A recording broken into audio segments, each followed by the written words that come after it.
La deuxième partie, il y a un aspect que je vais un tout petit peu détailler, qui est l'aspect mémoriel dont j'ai parlé dans le livre.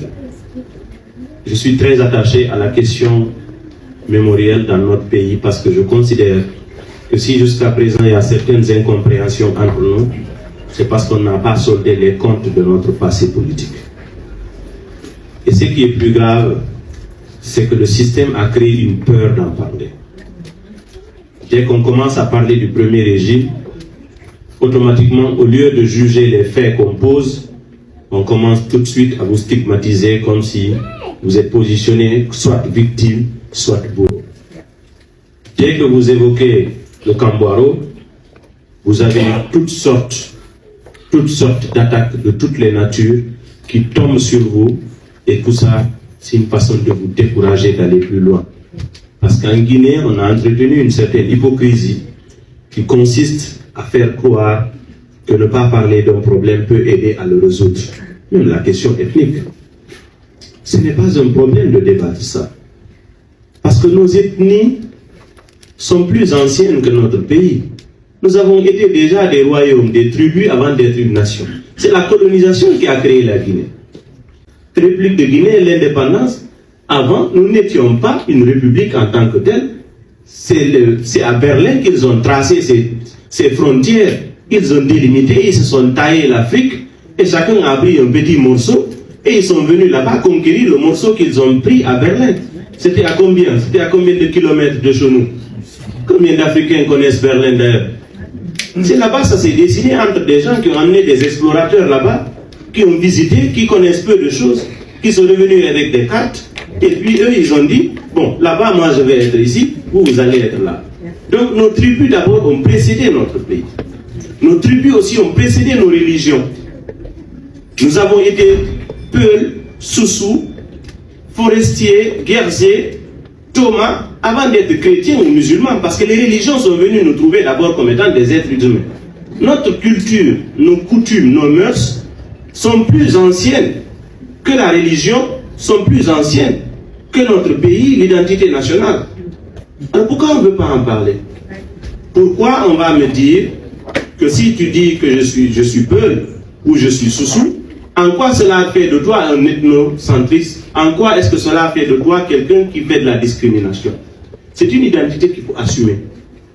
Il faut qu'on discute parce que ce n'est pas par le silence qu'on va régler ces problèmes. Dans les pays où des problèmes de discrimination se sont posés, si on prend l'exemple des États-Unis, je ne dis pas que c'est un exemple parfait de réussite. Mais dans l'administration, je ne sais pas si c'est le cas ici en Angleterre, mais dans l'administration américaine, vous pouvez venir dans un formulaire administratif pour remplir. Vous pouvez voir des parties où vous devez cocher. Si vous êtes noir, vous cochez noir. Si vous êtes blanc, vous cochez blanc. Si vous êtes Spanish, vous cochez Spanish et tout. C'est discriminatoire sur le fiche, mais ça ne pose pas de problème. Parce que le fait que vous cochiez ou pas, vous restez, vous demeurez noir, ça ne change rien.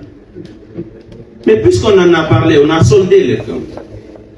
On a expliqué ce que les Noirs ont subi. On a expliqué ce que les autres ont subi. On a choisi ce qui mérite d'être enseigné. On a mis ça dans les manuels scolaires. On a enseigné ça dans les écoles. Chacun sait l'histoire. Personne n'est fâché contre l'autre. Parce qu'au moins on sait la vérité.